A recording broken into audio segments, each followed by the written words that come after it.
Last lecture में पढ़ा था capacitance of parallel plate capacitor, capacitance of A parallel plate capacitor. इसमें हमने दो चीजें पढ़ी थी, if air or vacuum is medium between plates,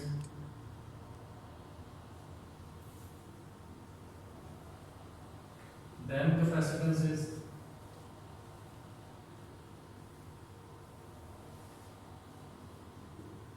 A epsilon naught by D। ये था। फिर हमने पढ़ा था कि if dielectric of permittivity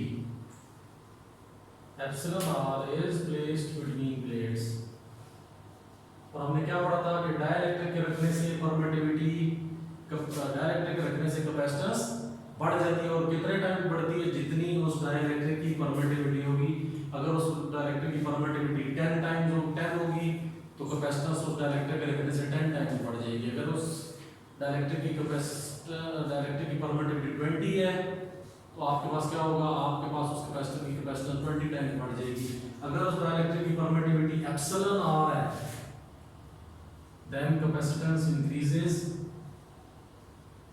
capacitance increase कर जाएगी कितनी? Epsilon R times. तो सी मीडियम हमने निकाला कितना? ये एप्सिलॉन आर बाय टी। तो यहाँ से ये जो एप्सिलॉन आर था, ये इक्वेशन थी, हमने इसको डिवाइड किया था। इसमें आपके पास A epsilon R by T divided by A epsilon naught by T, A epsilon R by T.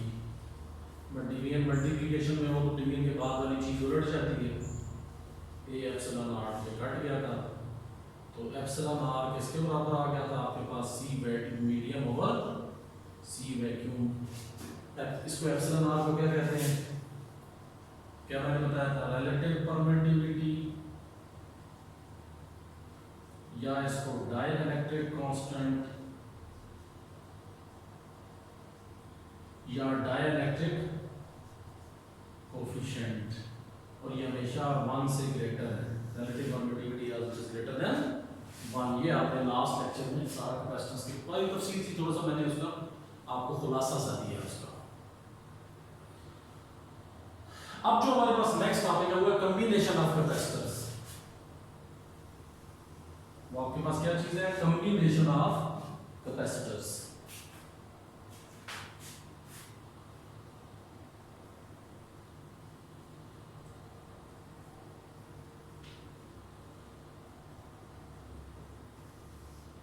Combination of capacitors में आपके पास क्या है? सीरीज कॉम्बिनेशन ऑफ रेजिस्टर और parallel combination of resistor. Series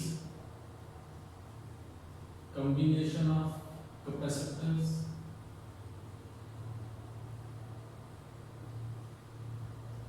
parallel combination of capacitors। दो आपके पास combination of capacitors आ गए। अब हम बारी बारी इसको डिस्कस करेंगे। तो हमारे पास क्या होगा? Series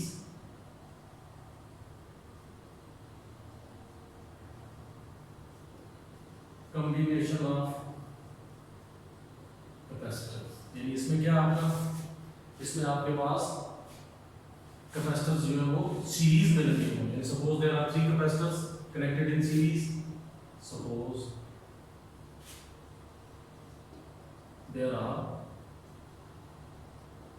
3 capacitors in series.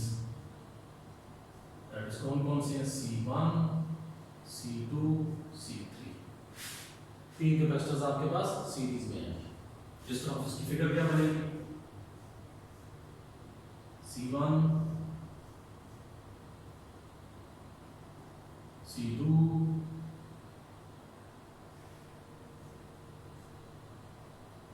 C3।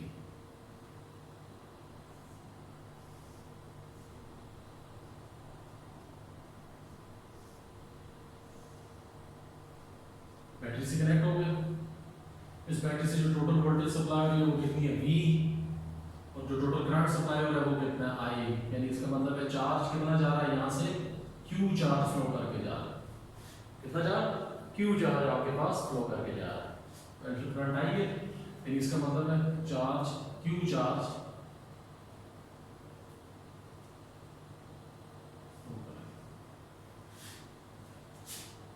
अब अगर आप गौर करें तो ये आपके पास दो पॉइंट्स हैं, एक पॉइंट ए, बी।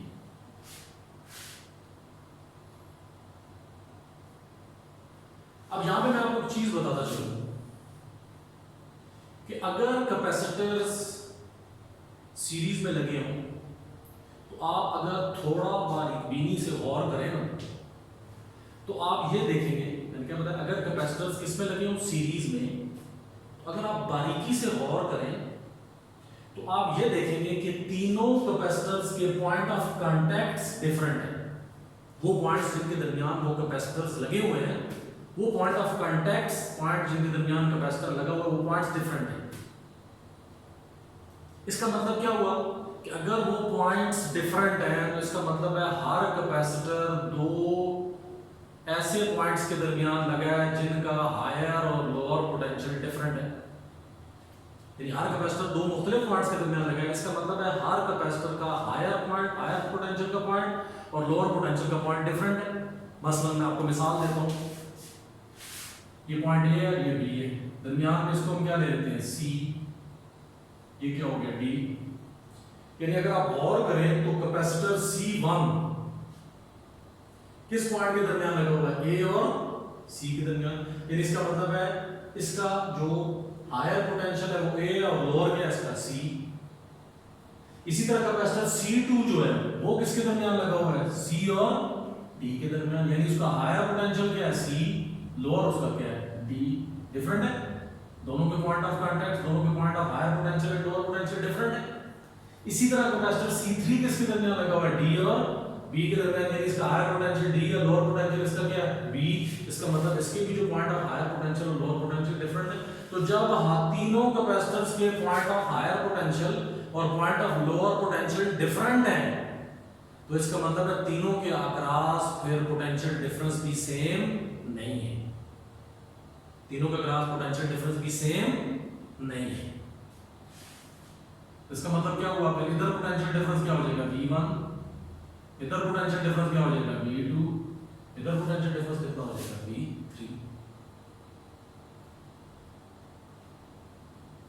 ठीक होगी बात। इसका मतलब है, जब इसका मतलब ये हुआ कि जब आपके कैपेसिटर सीरीज में लगे होंगे तो हर कैपेसिटर के अक्रॉस का पोटेंशियल डिफरेंस क्या होगा, डिफरेंट होगा। क्यों कि हर कैपेसिटर के पॉइंट ऑफ कांटेक्ट जिनके दरमियान वो लगा हुआ है वो डिफरेंट है।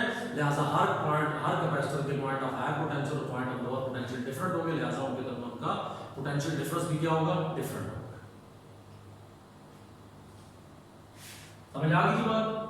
इसका मतलब हमारे पास सप्लाई क्या थी, टोटल सप्लाई क्या था, V कितने हिस्सों में डिवाइड हो गया, V1 plus V2 plus V3, और तीनों पोटेंशियल डिफरेंसेस का जो सम होगा वो टोटल पोटेंशियल सप्लाई के इक्वल होगा। और law of conservation of energy के मुताबिक जितनी एनर्जी जितना वोल्टेज सप्लाई होगा उतना खर्च आएगा आपका। यानी जितनी एनर्जी, वोल्टेज क्या होती है बेसिकली, हाँ इसको दूसरे तरीके से भी समझ सकते हैं आप ये देखें, पोटेंशियल डिफरेंस हमने क्या पढ़ा है,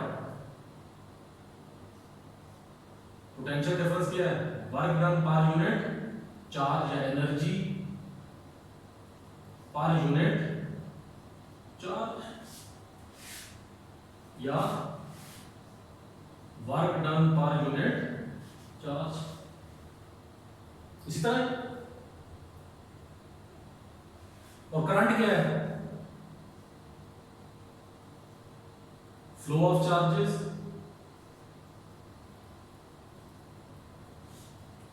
इसका मतलब ये होगा कि आपका जो करंट है वो डिपेंड कर रहा है नंबर ऑफ चार्जेस पे। अब एक ही बात है, तो अगर यहां से मैं मिसाल दे रहा हूं 10 चार्जेस आपके पास आए तो 10 ही इसमें से गुजरेंगे। वही 10 इसमें से गुजरेंगे, वही 10 इसमें से गुजरेंगे। इसका मतलब क्या होगा कि हर कैपेसिटर में से सेम चार्जेस गुजर रहे हैं, क्योंकि पाथ ही रहेंगे, चार्जेस के पास फ्लो के लिए और कोई पाथ नहीं है। लिहाजा आपके पास क्या होगा, आपके पास जितने चार्जेस एक कैपेसिटर में से गुजरेंगे उतने ही दूसरे में से भी गुजरेंगे, उतने ही तीसरे में से भी गुजरेंगे। इसका मतलब है हर कैपेसिटर के अक्रॉस नंबर ऑफ चार्जेस क्या रहेंगे, सेम रहेंगे। हर कैपेसिटर के अक्रॉस नंबर ऑफ चार्जेस आपके सेम रहेंगे। देख लो, हर कैपेसिटर के अक्रॉस नंबर ऑफ चार्जेस आपके सेम है, उसमें चेंज नहीं है, क्यों एक ही बात है। ज्यादा जितने चार्जेस यहां से गुजरेंगे उतने चार्जेस यहां से गुजरेंगे उतने ही चार्जेस। ज्यादा इसका मतलब हर कैपेसिटर के अक्रॉस आपका करंट सेम है।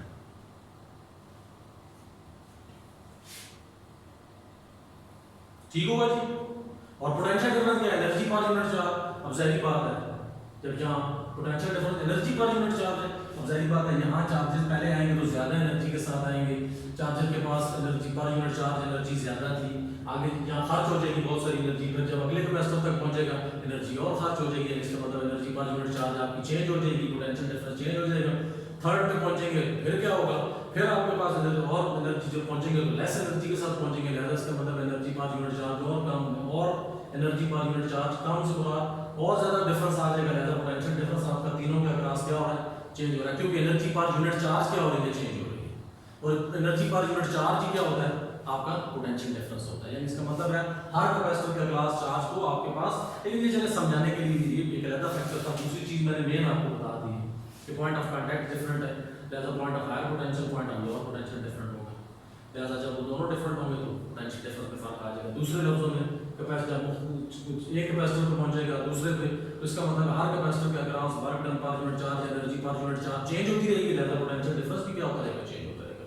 और पाथ एक ही था, नंबर ऑफ चार्जेस में कोई फर्क नहीं आया। लिहाजा चार्ज हर में क्या रहा, सेम रहा। जैसे 10 चार्जेस यहाँ से दाखिल हुए तो यहाँ भी 10 है, यहाँ भी 10 है। हाँ, उनके पास एनर्जी में जो उनकी एनर्जी थी उस एनर्जी में जो चेंज आ रहा है वो एक अलग चीज है, लेकिन उसकी क्वांटिटी में चेंज नहीं आया। जब क्वांटिटी में कोई चेंज नहीं आया तो चार्ज की जो अमाउंट है वो सेम है, लेकिन एनर्जी पर यूनिट चार्ज में जो फर्क आता गया साथ साथ पोटेंशियल डिफरेंस में भी फर्क आता गया। इसलिए तीनों कैपेसिटर्स के अक्रॉस आपका पोटेंशियल डिफरेंस क्या है, सेम और सॉरी चेंज है, क्योंकि energy per unit charge change हो रही है।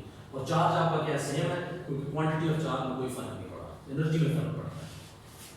अब इसको ले लेते हैं equation 1। As we know that Q किसके बराबर है, CV के। यहां से क्या होगा, C को नीचे ले आए तो V किसके बराबर हो जाएगा, Q by C। इसका मतलब क्या होगा, सिमिलरली V किसके बराबर है, Q by C। Similarly V1 किसके बराबर हो जाएगा, चार्ज तो देखो सेम है, इसका मतलब है चार्ज को कैपेसिटेंस में डिवाइड करो तो पोटेंशियल डिफरेंस आता है। तो V1 क्या होगा, V1 आपका Q, चार्ज तो सेम है पहले कैपेसिटर में Q ही रहा, लेकिन कैपेसिटेंस उसकी क्या है। इसी तरह V2 charge divided by capacitance, charge कितना है Q, कैपेसिटेंस कितनी है C2। इसी तरह V3 चार्ज क्या है Q, कैपेसिटेंस कितनी है C3, तो Q by C3। देखो चार्ज सेम है, जैसा चार्ज में 1 2 3 उसके साथ नहीं आएगा, क्योंकि हर पाथ एक था। जैसा number of charges, quantity of charge same है। यहाँ पोटेंशियल डिफरेंस भी चेंज हुआ है, कैपेसिटेंस तो जाहिर बात है कैपेसिटर जो चेंज होगा तो कैपेसिटेंस तो चेंज होनी है। टोटल इक्वेशन 1 क्या बनेगा जी, Q by C1 Q by C2 Q by C3 Q by C, Q common ले लेते हैं, अंदर क्या रह जाएगा 1 by C1 1 by C2 plus 1 by C3। ये कैंसिल हो गया जी, तो आपके पास नेट क्या बच गया,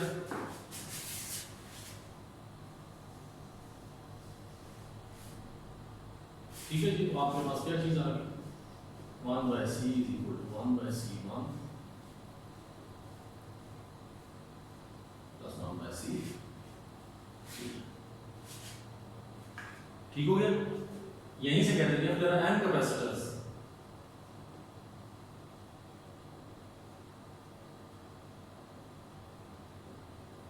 अगर आपके पास n कैपेसिटर्स हों तो फिर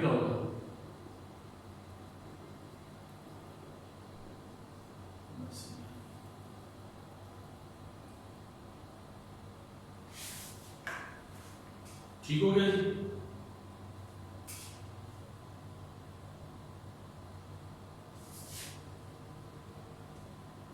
इसको हम सी इक्विवेलेंट भी कह सकते हैं, इक्विवेलेंट मजमूआ। अगर मैं इसको सम अप करना चाहूँ तो क्या होगा, I is equal to 1 to n 1 by C I, हम में सी आई हो जाएगा।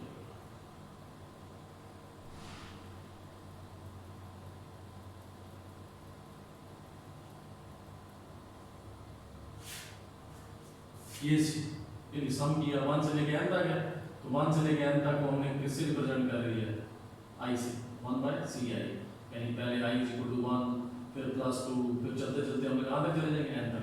आपके मुझे पढ़ा होगा फर्स्ट करना।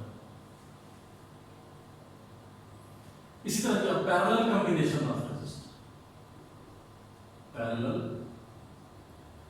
Combination of capacitors.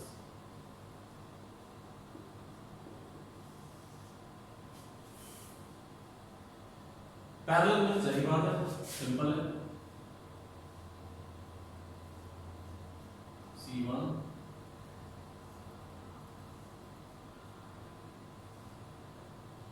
C2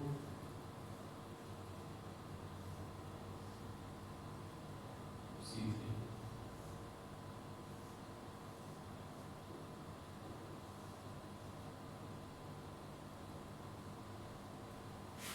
ये आ गया आपके पास, ये पॉइंट ए, ये पॉइंट बी। आप अगर गौर करें तो जो मैंने आपको बताई थी कि पोटेंशियल डिफरेंस किस पे डिपेंड करता है, उन पॉइंट ऑफ कांटेक्ट पे जिनके दरमियान आपका कैपेसिटर लगा हुआ है। अगर वो पॉइंट्स चेंज होंगे तो उस कैपेसिटर का पॉइंट ऑफ हायर पोटेंशियल और पॉइंट ऑफ लोअर पोटेंशियल भी चेंज होगा, और जब पॉइंट ऑफ हायर पोटेंशियल और पॉइंट ऑफ लोअर पोटेंशियल सब के चेंज हो तो फिर सब के अक्रॉस पोटेंशियल डिफरेंस भी क्या होगा, डिफरेंट होगा। अब यहाँ पे क्या हुआ, इधर देखो C1 भी किसके दरमियान लगा हुआ है, A और B के दरमियान, C2 भी किसके दरमियान लगा हुआ है, A और B के दरमियान, C3 भी किसके दरमियान लगा हुआ है, A और B के दरमियान। इसका मतलब क्या हुआ, इसका मतलब ये हुआ कि तीनों कैपेसिटर्स कि जो पॉइंट ऑफ कांटेक्ट जिनके दरमियान वो कैपेसिटर कनेक्टेड है वो तीनों कैपेसिटर के पॉइंट सेम है, लिहाजा तीनों कैपेसिटर का जो पॉइंट ऑफ हायर पोटेंशियल और पॉइंट ऑफ लोअर पोटेंशियल क्या होगा, सेम होगा। लिहाजा जब तीनों कैपेसिटर का पॉइंट ऑफ हायर पोटेंशियल और point of lower potential same होगा तो इसका मतलब है तीनों कैपेसिटर्स का पोटेंशियल डिफरेंस भी क्या होगा, सेम होगा।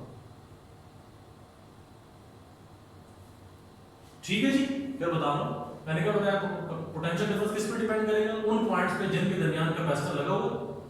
अगर सारे कैपेसिटर्स के पॉइंट ऑफ कांटेक्ट जिनके दरमियान वो कैपेसिटर्स लगे हुए हैं वो सेम हो, जिस तरह इधर C1 भी है और B की तरफ C2 भी है और B की तरफ C3 भी है, यानी इसका मतलब है दो सेम पॉइंट्स के दरमियान तीनों कैपेसिटर्स कनेक्टेड हैं, लिहाजा तीनों कैपेसिटर्स का पॉइंट ऑफ हायर पोटेंशियल और पॉइंट ऑफ लोअर पोटेंशियल भी क्या होगा, सेम। जब तीनों कैपेसिटर्स का पॉइंट ऑफ हायर पोटेंशियल और point of lower potential same है तो फिर तीनों कैपेसिटर्स के अक्रॉस पोटेंशियल डिफरेंस भी क्या होगा, सेम होगा। यानी इसका मतलब है यहां भी यहां भी यहां भी। हाँ, लेकिन अब एक और चीज है कि यहां से जो करंट फ्लो कर रहा है या आपके जो चार्जेस फ्लो कर रहे हैं, अब यहां जाके पहले तो चार्जेस के पास एक ही पाथ था ना, लिहाजा नंबर ऑफ चार्जेस में कोई फर्क नहीं आया, लेकिन अब यहां पे जाके चार्जेस के पास 3 पाथ हो जाएंगे। जब पाथ चेंज हो जाए तो फिर नंबर ऑफ चार्जेस भी क्या होंगे, चेंज हो जाएंगे। अब जाहिर बात है कुछ इधर चले जाएंगे Q1, कुछ इधर आ जाएंगे Q2, कुछ इधर आ जाएंगे Q3। समझ आई बात कि नहीं? और पाथ जब एक ही था तो जाहिर बात है सारे नंबर ऑफ चार्जेस का एक ही पाथ है, लिहाजा नंबर ऑफ चार्जेस क्या रहे, सेम। लेकिन यहाँ पे पाथ क्या हो चुका है, चेंज हो चुका है। पाथ के चेंज होने से क्या हो गया, नंबर ऑफ चार्जेस आपके डिस्ट्रीब्यूट हो जाएंगे। यानी इसका मतलब क्या हुआ कि टोटल चार्ज Q था, कितने हिस्सों में डिवाइड हो गया, Q1 plus Q2 plus Q3। इसको ले लेते हैं इक्वेशन 1, इक्वेशन 2 ले लेते हैं। As Q is equal to C, similarly देखो जी Q1 किसके बराबर होगा, Q1 किधर गया, C1 के अक्रॉस, लिहाजा C1 पोटेंशियल डिफरेंस तो तीनों के अक्रॉस क्या है, सेम, क्यों कि तीनों से दो सेम पॉइंट्स के दरमियान लगी है, लिहाजा उनका पॉइंट ऑफ हायर पोटेंशियल भी सेम है, पॉइंट ऑफ लोअर पोटेंशियल भी सेम है, लिहाजा तीनों के अक्रॉस पोटेंशियल डिफरेंस क्या है, सेम, C1V। Q2 क्या हो जाएगा, C2V। Q3 क्या हो जाएगा, C3V। So equation 2 becomes, equation 2 आपके पास क्या हो जाएगी, Q किसके बराबर हो गया, CD के, इसको CE कर लेते हैं, इक्विवेलेंट है,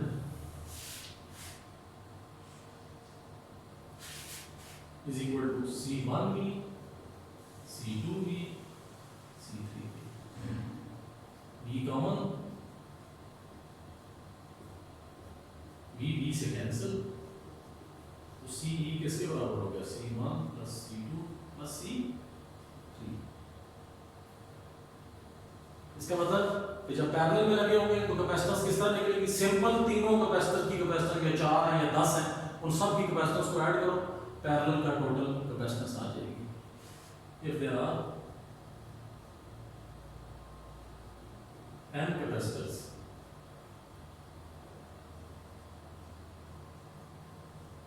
connected in parallel,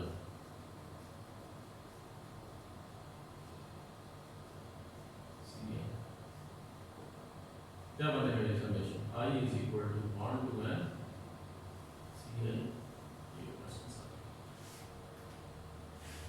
इसका मतलब ये हुआ कि अगर कभी भी किसी जगह, मुझे याद है कभी क्वेश्चन किया था कि अगर किसी गाड़ी में कैपेसिटर्स कमजोर हो गया हो, कैपेसिटेंस इंक्रीज करनी हो तो क्या करेंगे, कैपेसिटर्स को पैरेलल में लगाना पड़ेगा किसी पे। याद रखना जब कभी भी आपने किसी जगह कैपेसिटेंस को इंक्रीज करना होगा तो कैपेसिटर्स को किधर लगाना पड़ेगा, पैरेलल लगाना पड़ेगा। पैरेलल में जब कैपेसिटर्स लगेंगे तो उनकी कैपेसिटेंस क्या हो जाती है, इंक्रीज हो जाती है। तो ये था जी आज का आपका लेक्चर, इंशाल्लाह नेक्स्ट टाइम अगला टॉपिक भी लेक्चर में इंशाल्लाह पढ़ेंगे, ठीक है जी।